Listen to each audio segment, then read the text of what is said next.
You know, it's funny, isn't it, how, like, as humans, we're just drawn to the unknown, especially when it comes to those stories, the ones that kind of blur the lines between what's real and what's just legend. Yeah, there's definitely something about those stories that captures our imagination. Well, today we're going deep into one of those mysteries, the case of the Monkey Man of Delhi. Oh yeah, this one is a classic. It all starts back in the summer of 2001.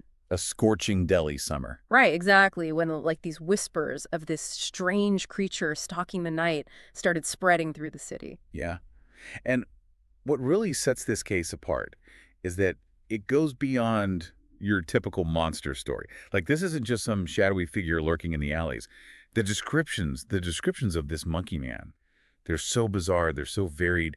It really makes you question like what people were actually seeing or thought they were seeing. So, okay, so paint a picture for us. What were people actually saying they saw? All right, so picture this. It's a sweltering night in Delhi, and you're trying to catch some sleep on your rooftop, escape the heat, and suddenly you're confronted by this thing. Okay, it's already creepy. Keep going. Some people, they described it as a small, shadowy figure, Uh-huh. like incredibly agile, leaping from rooftop to rooftop. Okay, so like parkour, but for a monster. Kind of, yeah. But then others, they claimed it had these glowing red eyes, metal claws. Oh, wait. Metal claws, like Wolverine? Yeah, some even said it had like a robotic or mechanical appearance. So we're talking about a creature that's like part monkey, part machine, I don't know what, it sounds like something straight out of a movie. Exactly. It's this wild blend of like primal fear, the unknown, and almost like these technological elements all woven into the descriptions. And you know what? Some people even reported hearing this strange mechanical whirring sound, like accompanying its movements. That is so freaky. All right, so we're talking about these sightings, but they weren't just like isolated reports, were they? This fear, this idea of the monkey man, it really took hold of the entire city, didn't it? Oh, absolutely. Like Yeah. those initial sightings, they were primarily in East Delhi, but words spread so fast, Yeah. fueled by word of mouth and obviously the media coverage. People were terrified. Like they started locking their doors, arming themselves, like with sticks, knives, anything they could find, Yeah, I can imagine. losing sleep, constantly on edge. The fear itself, like it became almost as tangible as the creature they were afraid of. Okay, so that sounds like, mass hysteria to me. Like we've all heard stories about how fear can kind of spread like wildfire through a community. But how do we know if that's what was really going on here? Mass hysteria, it is a really complex phenomenon. Yeah. And it's often used as this catch-all explanation for events that we can't easily Right. understand. Right. But let's try to break it down a bit. Like what we're essentially talking about is a situation where fear, anxiety, and suggestion, they become so powerful that they actually create these shared symptoms or beliefs, even if there's no underlying physical cause. Okay, I see. It's like, imagine it like a social contagion. Okay, so you're saying that the more people talked about the monkey man, the more real it became in their minds, even if there wasn't actually a creature running around. Exactly. And this is where the media coverage comes in. You got to remember, this was before, widespread social media. Yeah, right. Newspapers and television, those were the main sources of information. And they had a huge influence on public perception. Yeah, of course. Some outlets, especially the tabloids, they really sensationalized the story, printing these dramatic headlines and just fueling the fear with all this speculation about like the monkey man's origins. Monkey man terrorizes Delhi. Is this creature from another world? I mean, I can just imagine those headlines splashed across the front pages. Exactly. And that kind of coverage, it would have had a significant impact, right? Yeah, for sure. Especially when you consider the context. We're talking about a heat wave, people sleeping outdoors, already on edge. Right. It created this perfect breeding ground for fear and rumor to just take hold. Okay, so we've got this climate of fear. It's fueled by media coverage. There's a lack of any concrete evidence. But people were reporting being attacked, right? Yeah, there were definitely reports of people being scratched, bitten, pushed from rooftops even. Oh, wow. But here's the interesting thing. What's that? These reports, they were often pretty vague and often contradictory.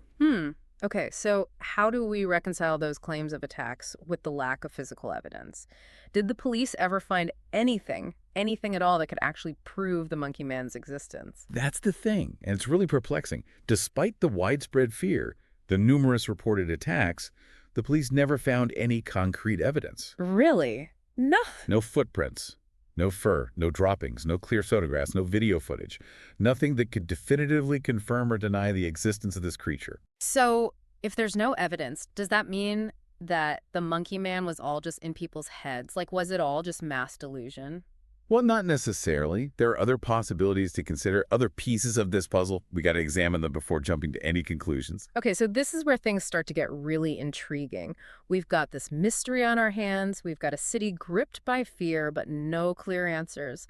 And the police, despite their best efforts, it seems like they were chasing shadows. What happened next? We'll dive deeper into those other possibilities right after this. All right, so let's dig into some of these other possible explanations, right? I mean, mass hysteria, it could definitely play a role, but it's not the only thing we should think about. Yeah. Remember, this whole situation, it's super complex. Human behavior, Yeah. yeah, not always easy to figure out. Yeah, that's for sure. So what else? What other factors could be involved here?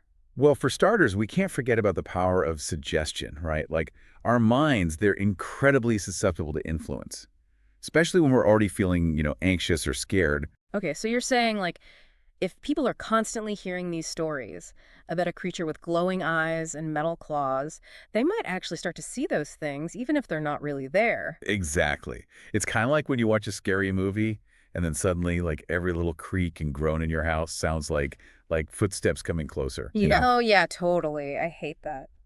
But that still doesn't really explain the reports of actual physical attacks. So could it be that some of those were, like, I don't know, misinterpretations? Or maybe even exaggerations? Absolutely. Think about it. Imagine you're already on edge, right?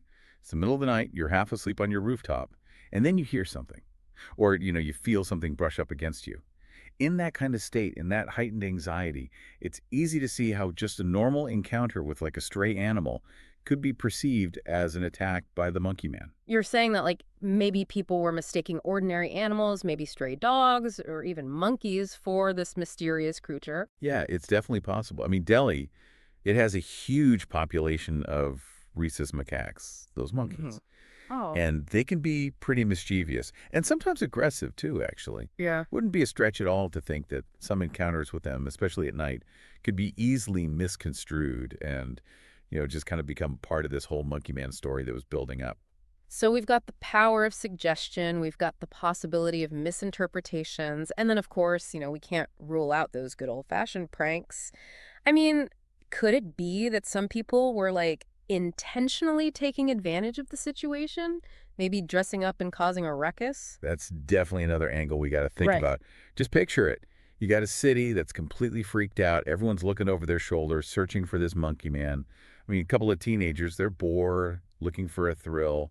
They could easily take advantage of all that fear, right? Oh, yeah, definitely. Create some fake sightings, cause a bit of chaos, and then disappear before anyone can really get a good look at them. Yeah, but wouldn't someone have figured out the hoax eventually? Wouldn't they have been caught? Not necessarily. We're talking about a massive city with tons of dark corners and rooftops. It wouldn't have been that hard to stage a few sightings, stir things up a bit, and then just vanish. So we've got a bunch of potential explanations here, right? We've got mass hysteria, power of suggestion, misinterpretations, hoaxes, the whole works. But it's almost like each theory adds another layer to this mystery, but none of them completely solve it. It's like still so many questions. Yeah, that's part of what makes this case so fascinating, right? It's like we're trying to put together a puzzle, but there are all these pieces, and no clear picture is coming together. It really highlights how complicated human perception is and how powerful fear can be, how it can actually distort reality. But even with all these possible explanations, there's still this question that keeps bugging me. If the monkey man wasn't real, why did the reports just stop? Like, one day it's all anyone's talking about, and then poof, what happened? That is another one of the most interesting parts of this story. By June 2001, which was only a few weeks after the first sighting started happening, all the reports just abruptly stopped. It's like the monkey man just vanished, just as quickly as it had appeared. So, how do we make sense of that? Did the police finally crack the case? Did the media just move on to the next big story? Or, did the monkey man just decide to find a new place to hang out? Well, all we can do is guess at this point, really. Maybe the increased police patrols, maybe they scared whatever was out there off. Maybe the pranksters got bored, or maybe they just got spooked themselves. Or, yeah, you're right. Maybe the media, they just found something new and shiny to focus on, and the public's attention just shifted. Happens all the time. But even though the sightings stopped, the legend of the monkey man, it's still around, isn't it? Oh, yeah, definitely. I mean, it's become a part of Delhi folklore at this point, right? It's Huh. like this cautionary tale that gets passed down from one generation to the next. And I think that really speaks to something deeper, something that goes beyond the specifics of this case. What do you mean? I think it speaks to how fascinated we are by things that we can't explain, right? Like this need to make sense of the world, even when it seems totally chaotic and scary. We just want answers. Even if those answers are based on our own fears and imagination. Yeah, it's like they say, right, we see what we want to see. And Yeah, sometimes what we want to see, well, it's a little scary, a little, out of the ordinary. definitely. Mysteries, things we can't easily explain, we're just drawn to them. Yeah. It's part of being human, I think, this curiosity about the unknown. So where does that leave us with this whole monkey man thing? I mean, no hard evidence, a bunch of theories, and a whole lot of unanswered questions. It's like we've gone on this journey, looking at all this stuff, exploring all the psychology and social factors, and yet we're still left with this feeling, this, I don't know, sense of wonder, maybe. And I think that's okay. Like sometimes the best mysteries, the ones that really stick with us, they're the ones that never really get solved. They force us to think critically, to question what we believe, and to look at things from different angles. It's a good reminder that the world isn't always so black and white, There's lots of gray areas, lots of room for different interpretations, especially when fear and uncertainty are mixed in. Exactly. And with the monkey man, it really seems like fear was a major player in the whole thing. It just amplified everything, fueled the rumors, and basically created a phenomenon that became way bigger than anything real. So what can we take away from all this? Like, what's the big lesson here for all of us listening? Well, I think it's a good lesson in being a critical thinker. Like when we hear a story like this, it's important to ask questions, right? Think about where the information's coming from and be aware of our own biases. We can't just jump to conclusions or take things at face value, especially, especially when fear is involved. It's like a reminder to always be a little skeptical, to look beyond the surface and really dig a little deeper. Because sometimes the most interesting truths, they're hiding right in front of us, just waiting for someone to uncover them. And hey, you never know. Maybe someday someone will come forward with that one piece of evidence, that missing link that finally explains this whole monkey man of Delhi thing. But until then, the legend continues. It shows us how powerful fear is, how powerful suggestion is, and how much we're drawn to the unknown. Well, I think that about wraps up our deep dive for today. It's been a wild ride exploring this weird, fascinating case of the monkey man. It's been great digging into all this with you. Hope everyone listening enjoyed it too. And hey, who knows? Maybe tonight when you turn out the lights, you'll think twice about those shadows in the corner of your room. After all, the truth is often stranger than fiction, and maybe, just maybe, the monkey man is still out there watching us from the darkness. Sleep well.